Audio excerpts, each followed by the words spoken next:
అందరైతే ఏం చేస్తున్నారు? మేమైతే చూడండి అన్నం అయితే తింటున్నాం. ఈరోజు అయితే మా స్పెషల్ అయితే నాకు ఇష్టమైంది చింతకాయ పచ్చడ.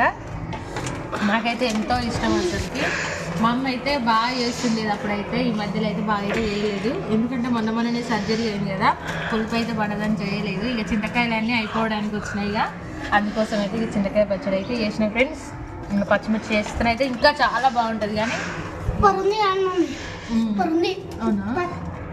ఓకే ఫ్రెండ్స్, మరి మీరైతే చింతకాయ పచ్చడి మీలో ఎంతమందికి ఇష్టమో కామెంట్ అయితే చేసేయండి. మాకైతే ఎట్లుంది?